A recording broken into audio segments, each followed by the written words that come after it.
Um mundo cada vez mais visual, inovador e tecnológico, onde muita gente está no presente com a cabeça no futuro para solucionar problemas de forma criativa com produtos ou serviços. Seja bem-vindo ao mundo do design.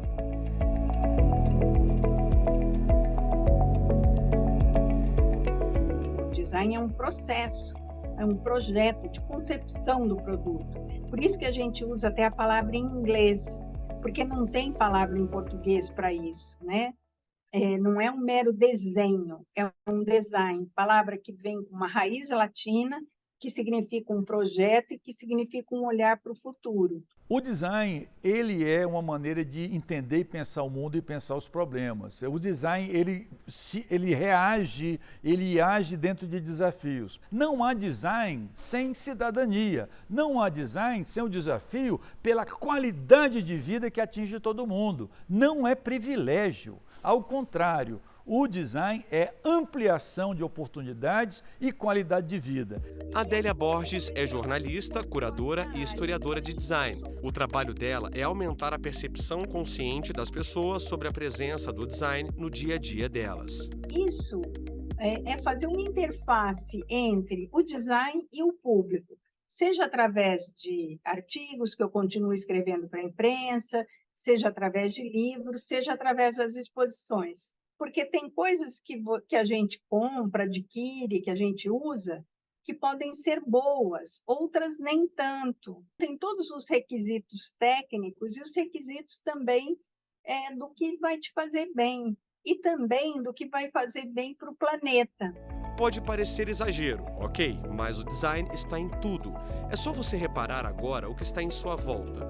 O ambiente, a informação, o logotipo de uma marca, os objetos, o programa que você assiste agora pela televisão, celular ou computador. Tudo pensado e planejado antes de se tornar real.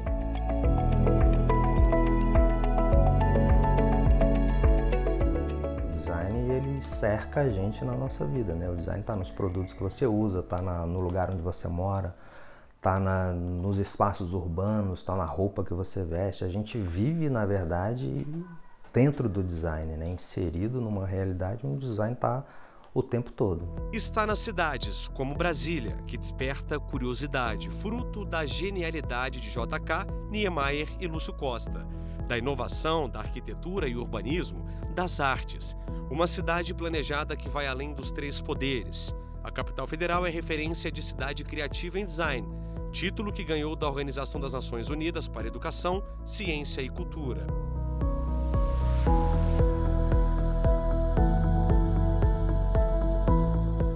Brasília foi uma maré gigantesca de sorte, um tsunami de sorte, porque você teve uma espera imensa da República Brasileira pela transferência da nova capital, que era desejada desde o Império, que foi desejada pela primeira Constituição Republicana e que Vargas, no seu período de eleição democrática, de gestão democrática, quase que realiza.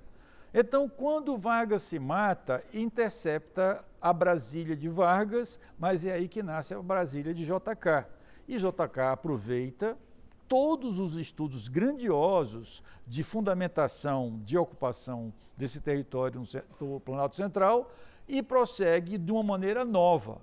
Aí ele chama Oscar Niemeyer para fazer o projeto de Brasília. Oscar Niemeyer e Lúcio Costa reinventaram a arquitetura do Brasil. Em um formato de avião, com avenidas largas, setores divididos por quadras e prédios baixos, além das construções, que se tornaram um símbolo político dos prédios onde são tomadas as decisões mais importantes do país. O Niemeyer tem que ser compreendido ao lado de outros grandes nomes da arquitetura brasileira que eram contemporâneos dele, como o próprio Lúcio Costa, né? Mas entre outros grandes nomes da arquitetura. E ele era realmente extraordinário. Brasília foi um episódio de explosão criativa, de genialidade, das coisas que podem acontecer no Brasil se você permitir que a arte se expresse com liberdade. O design abrange áreas bem diferentes: design gráfico, de produto, de games, de moda ou de interiores.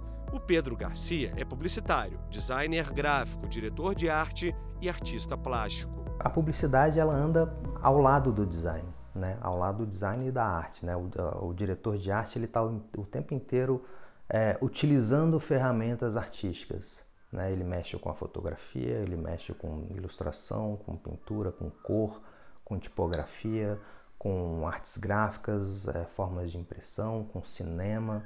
Então, assim, a gente está o tempo inteiro lidando com ferramentas artísticas. Na publicidade, o trabalho é por demanda e depois de muito tempo como diretor de arte, Pedro decidiu investir no trabalho autoral, com expressões artísticas que trazem vivências, sentimentos, histórias e cultura. O resultado disso está nos quadros, skates e gravuras. A arquitetura moderna de Brasília é uma grande inspiração para Pedro Garcia, porque tem a ver com memória afetiva e a própria história do artista brasiliense. As gravuras são de pontos turísticos e cartões postais da capital federal. A gente observa alguns detalhes. O primeiro é o traço, com uma pegada mais minimalista, um traço delicado. Depois, as cores. São poucas, em algumas obras apenas 2 ou 3 tons. E para finalizar com chave de ouro, dá só uma olhada no azul, sempre vivo, intenso, forte, assim como o céu de Brasília. Aliás, muita gente tem o costume de dizer que Brasília não tem mar, mas tem céu. Esse céu. A arquitetura de Brasília, o design de Brasília tem a ver com esse minimalismo, com essa elegância do minimalismo. Então eu limpo muito no desenho. Depois eu finalizo isso digitalmente, no computador. As gravuras foram criadas há 4 anos, em meio à pandemia do coronavírus, em homenagem aos 60 anos de Brasília. Eu meio que me propus um desafio de fazer do dia 1º de abril até o dia 21 de abril, que é o aniversário da cidade, uma arte por dia referente a Brasília.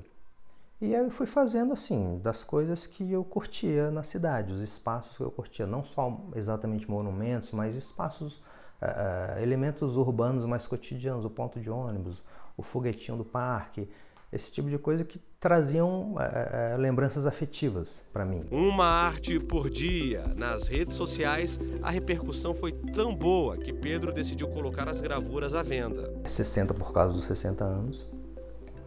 Gravuras numeradas e assinadas, e eu comecei a vender essas gravuras e a cada gravura vendida eu comecei a doar uma cesta básica. De lá para cá, mais de 1000 cestas foram doadas e Brasília continuou sendo inspiração para o artista criar mais gravuras. Já são 60 obras, cada uma retrata um pedacinho da capital. Virou marca registrada. A minha intenção com as gravuras de Brasília é representar os lugares com o mínimo de linhas possíveis, da forma mais limpa possível, com o mínimo de cores possíveis e daí gerar um encantamento. O design vai além da arte, da estética e da solução criativa de um produto. O consumidor hoje também busca relevância, conceitos e pertencimento. A marca tal, ela está engajada em projetos ambientais, a outra marca está engajada em projetos sociais. Então o público busca essa relevância. Não, eu vou nessa marca aqui porque além desse produto que eu estou comprando, ela está fazendo parte de uma coisa que para mim é importante dentro da sociedade. No próximo bloco, a repórter Luciane Chaves mostra outras funções do design. A gente volta rapidinho.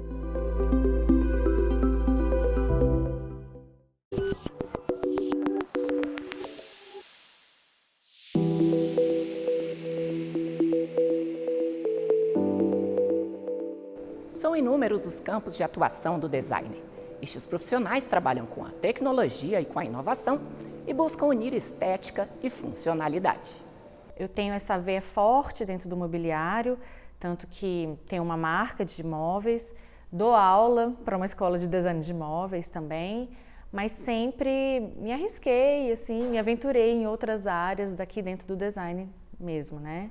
Então, gráfico, pesquisa, projetos culturais também, onde o design é o protagonista. Raquel é formada em desenho industrial pela Universidade de Brasília. Ela investiu na formação e também em pesquisas na área. Um pouquinho antes de eu me formar, eu fiz um intercâmbio na Espanha, também estudei design lá. Depois de um tempo, fiz uma outra pós-graduação na Alemanha, na Bauhaus, que é uma escola super famosa, super conhecida aqui no nosso meio, né? E anos depois, assim, concluí um mestrado na UNB também.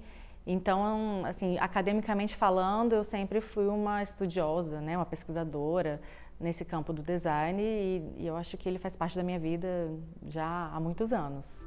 A designer tem a sua marca própria de mobiliário, móveis utilitários simples e inovadores, planejados para pequenos espaços. Trabalhar no simples é bastante desafiador, na verdade, né? Então, muitas vezes o designer ele vai vir como essa ferramenta para otimizar, para simplificar, para deixar as coisas mais limpas, mais claras, mais fáceis, né, de serem utilizadas. Então, tem esse aspecto que a gente enaltece também, né? O design não tem que ser complicado, acho que é muito pelo contrário. E também está à frente do projeto Mapa Design Brasília, lançado em 2018 para mapear a comunidade de designers profissionais criativos do Distrito Federal. O trabalho deu tão certo que já está em sua 3ª edição. É uma chamada aberta, começa como uma chamada aberta para que os designers e outros profissionais criativos que atuam, né, em áreas compatíveis com design, eles se inscrevem e a gente, a partir desses dados coletados, eu monto uma espécie de censo mesmo, para entender quem são essas pessoas, o que elas estão desenvolvendo, qual é a natureza dos projetos. O design é uma atividade que está ligada à economia criativa, uma área que está em expansão no Brasil. A última edição de um estudo da Firjan, uma organização privada e sem fins lucrativos, divulgado em 2022, mostra que o número de profissionais do setor cresceu mais de 11% entre 2017 e 2020. Outro dado divulgado no levantamento foi a lista das 10 profissões criativas que estão em alta. Designer gráfico está no top 7. Francisco e Gabriel são sócios de uma empresa de design. É de responsabilidade deles a identidade visual de várias marcas que buscam renovação. Antes de começar a desenhar, a gente faz um trabalho meio que de uma consultoria, a gente vai entender como que é o processo, o que é a empresa, o que a empresa faz, quais são os concorrentes, a gente faz uma pesquisa de mercado, a gente faz uma pesquisa da comunicação das empresas concorrentes ou similares. A parte de tipografia especificamente, o que a gente faz é um logotipo customizado, que a gente chama. A gente gosta de desenhar o logotipo, a parte das letras da marca da empresa, a gente gosta de fazer isso personalizado. Para a gente ter uma identidade forte, quanto mais a gente conseguir personalizar esse logotipo, a gente vai conseguir imprimir os valores, a personalidade da empresa nas letras. É que o trabalho do designer ela não é uma perfumaria, a gente tem forma e função, né? Tudo que até o que o Gabriel falou, né? Esse lance de você criar, né, a personalidade no detalhe das letras é um trabalho que tem esse objetivo de deixar o trabalho mais identificável, o trabalho com essa assertividade, essa qualidade.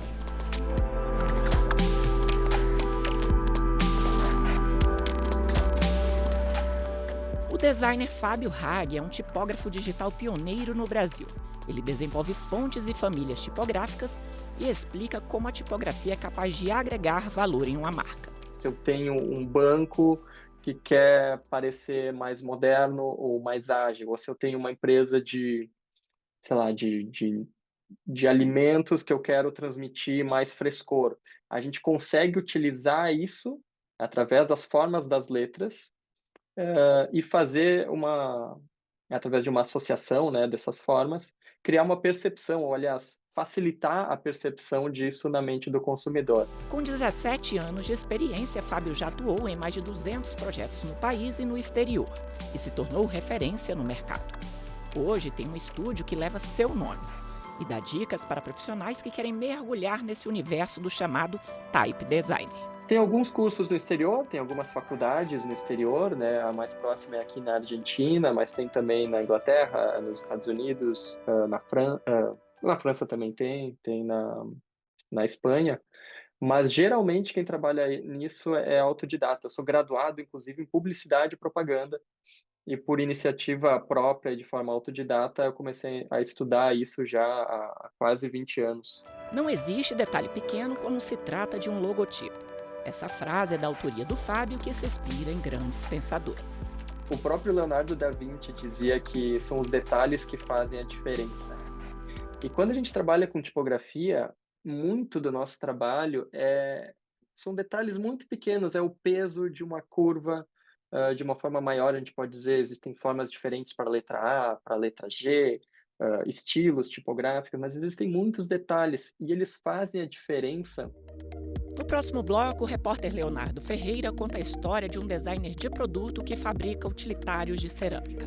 A gente volta já.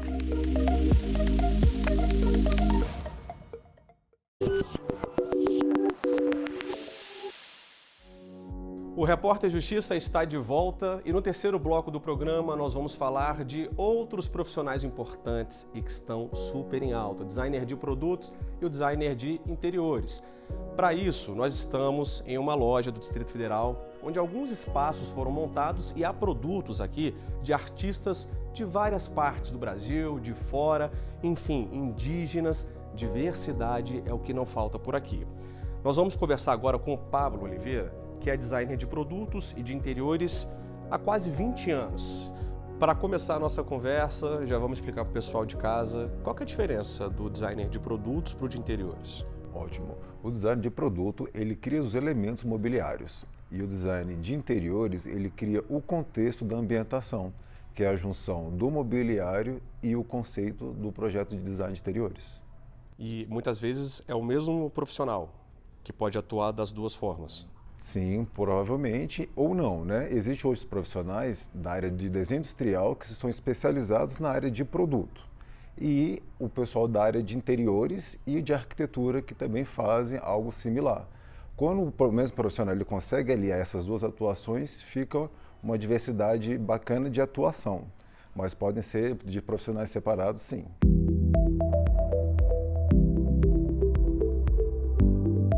O designer de produto projeta ou aprimora projetos e suas funcionalidades. Ele pode criar embalagens, peças, móveis ou prestar serviços para indústrias e comércios. A atuação deste profissional está ligada aos projetos e o desenvolvimento de bens de consumo. Já o designer de interiores, onde Pablo se destaca, é responsável por estudar o ambiente e decorar os espaços de acordo com o perfil e a necessidade do cliente. Por exemplo, a melhor posição de cada mobília, a cor das paredes, o piso, a iluminação e muitos outros detalhes. Bom, o pessoal de casa não sabe, mas a loja onde nós estamos agora tem 3 andares, ou seja, tem muita coisa para a gente mostrar, espaços montados, uma diversidade enorme de produtos e ficar sentado aqui não faz sentido, né? Vamos conhecer? Vamos, fique à vontade. Vamos embora. Vamos começar com a sala de estar, uma mistura de elementos. Eu busquei utilizar de referências de mobiliários mais atemporais, com formas arredondadas, e o objetivo foi esse, criar um contexto neutro que agregasse valor aos ambientes e que pudesse ser aplicado em qualquer contexto, em qualquer projeto. A gente vai entrar agora na cozinha e de cara já chama atenção essas luminárias, né? Vamos mostrar? Vem cá. O formato é diferente, da onde que é isso aqui? É do Brasil? Essas luminárias são da Indonésia, são luminárias balinesas. Nós representamos elas aqui na loja com o intuito de ter esse trabalho rico em detalhes e com essas formas inusitadas. Aqui na parede é decoração ou isso tem alguma utilidade? A decoração tem um papel muito importante, de ter a questão da utilidade e da estética, né? Aqui nós temos trabalhos indígenas de uma tribo do Xingu, lá de Meniaco.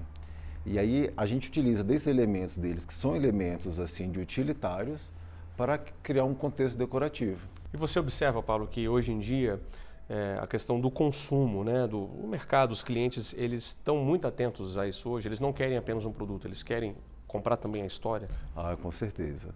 Isso é uma coisa muito bacana da conscientização. As pessoas não estão só voltadas a comprar um artigo de luxo, mas sim algo que tenha essa questão da história, da valorização, do artesanato, da arte brasileira, e essa questão do cuidado, principalmente a questão da reutilização do material e a consciência na questão do consumo. Eu acho que nos países da América Latina, nos países da Ásia, do sul da Ásia, nos países da África, a gente tem esse design que é muito rico e hoje a gente está cada vez mais valorizando. Eu acho que no século XXI, a gente viu um novo olhar sobre esse feito à mão e é uma estética emergente que vem desses pequenos grupos que estão em total sintonia com os conceitos de desenvolvimento sustentável, que engloba o aspecto ambiental, mas também o aspecto social, o aspecto econômico e o aspecto cultural. Design de interiores não é uma profissão regulamentada. Aliás, essa é uma discussão que abrange as várias habilidades de um designer. A regulamentação define o exercício da função, os requisitos e as competências, assim como a exigência de um diploma universitário, por exemplo. Funciona assim. O Congresso Nacional aprova uma lei e envia para o presidente da República, que pode sancionar ou vetar. Mesmo com a aprovação do presidente, o Supremo Tribunal Federal pode ainda declarar a lei inconstitucional. Isso acontece nos regimes democráticos, para evitar que um poder tenha prevalência sobre os outros. O artigo 5º da Constituição Federal assegura o livre exercício de qualquer trabalho, ofício ou profissão, cabendo a imposição de restrições apenas quando houver a possibilidade de ocorrer dano à sociedade. Em 2015, a ex-presidente Dilma Rousseff vetou um projeto de lei que iria regulamentar a profissão de designer, justamente por entender que, se exercida por alguém sem o diploma universitário, não causaria danos à sociedade. O projeto original evitava que qualquer leigo pudesse querer exercer a profissão. Ou seja, uma maneira, na verdade, de, digamos assim, de diminuir o ofício que o designer de interiores deve exercer, na medida em que vetou exatamente aquele dispositivo que exigia formação especializada e abria para qualquer pessoa poder exercê-la. Um pouco naquela visão de que qualquer um pode ser decorador. Não se trata de mera decoração, né? A profissão de designer de interiores, ela exige uma expertise que é dada nos bancos das faculdades públicas e privadas. A pessoa estuda um curso superior de longa duração. Então você acaba, digamos assim, prestigiando esse ofício, essa profissão, na medida em que você a regulamenta em lei. Lago Oeste, Distrito Federal. É neste ateliê, em meio ao verde, que Felipe planeja, desenvolve e cria os produtos utilitários e decorativos. Ele é designer de produto e foi no contato com a argila que encontrou a vocação da arte com cerâmica, um trabalho criativo onde tudo começa no desenho.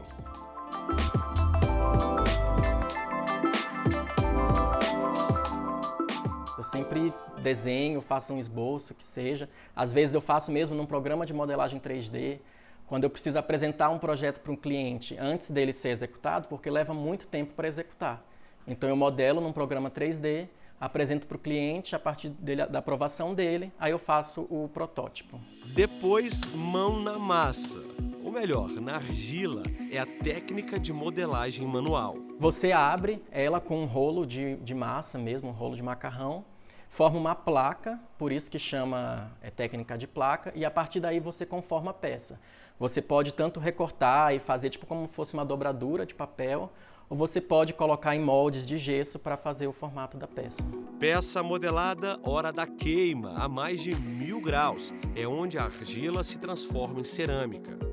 O maior investimento que o Felipe fez até agora foi nos fornos. Esse daqui foi o primeiro, com capacidade de aproximadamente 90 litros, custou R$9.000, mas ele sentiu a necessidade de aumentar a produção por causa da demanda. E aí ele comprou esse outro forno, com capacidade para quase 200 litros e custou R$15.000. Agora eu quero saber o seguinte, Felipe, tem material aqui dentro, né? Tem. Será que a gente consegue ver, consegue tirar, já está pronto? Está quanto tempo aqui? Já sim. A queima dele durou aproximadamente 11 horas e para esfriar, hoje completa 3 dias. Eu tenho que abrir mais ou menos a partir de 60 graus, O ideal é que abra em temperatura ambiente, mas aí vai demorar muito, eu sou muito ansioso. Aí, geralmente eu deixo chegar nos 60 graus e já abro. Pode abrir então? Vamos ver? Ah, deu certo. Olha só, que incrível. Conjunto de pratos. E aí nesse momento tem que tomar bastante cuidado, né? Sim, a peça está quente ainda, por isso que eu estou usando luva. E aqui, mas ela já está finalizada. Eu costumo dar ainda um acabamento final. Eu lixo as peças e tudo, higienizo, que aí elas ficam com uma textura mais suave. Mas ela já está pronta. Felipe é designer independente e participa de todas as etapas do processo. Ele vende as peças em exposições ou sob encomenda. O resultado é incrível. Eu faço principalmente utilitários, xícaras, copos, cumbucas, pratos. Esse copinho de café ele tem um desenho simples, mas ele tem uma certa complexidade para fazer. E além disso ele tem um valor agregado também por ele. Ele foi finalista de um concurso de artesanato e tudo isso influencia também no valor final da peça. Eu tenho também um açucareiro que eu gosto muito dessa peça porque ela foi inspirada na minha avó. Minha avó usa um açucareiro em casa e aí ela coloca o açucareiro em cima de um prato com água dentro para as formigas não alcançarem. Então eu fiz o potinho de açúcar e um canal aqui para colocar água e as formigas não conseguirem alcançar o açúcar. Produtos que carregam sentimentos, histórias e vivências. Cada peça tem um pouco das emoções do artista. Por exemplo, quando eu estou muito estressado, a peça nem sai. Eu começo a fazer, aí às vezes inconsciente eu faço uma pressão maior no barro, porque o barro é muito sensível. E aquilo acaba danificando, na secagem ela racha. Então até assim, quando eu estou muito estressado, muito nervoso, eu nem trabalho, porque eu sei que vai dar errado. Eu gosto muito disso do design para os espaços públicos, o design para o bem comum. Então, é o design que não é só aquela coisa para a sua casa, para a sua família, é o design para a coletividade. E o design, ele próprio, pode ser um caminho para promover mais isso, os bens coletivos. E também outra coisa que está faltando muito para a gente hoje, que é espaços de troca, né? Em que a gente possa conviver, que a gente possa conviver com o diferente da gente. E assim a gente termina o Repórter Justiça de hoje. Já segue a gente no Instagram, é o @Rádio TV Justiça. No YouTube, o canal é o mesmo. Se quiser entrar em contato com a nossa produção, o e-mail é o repórterjustiça@stf.jus.br. Até a próxima!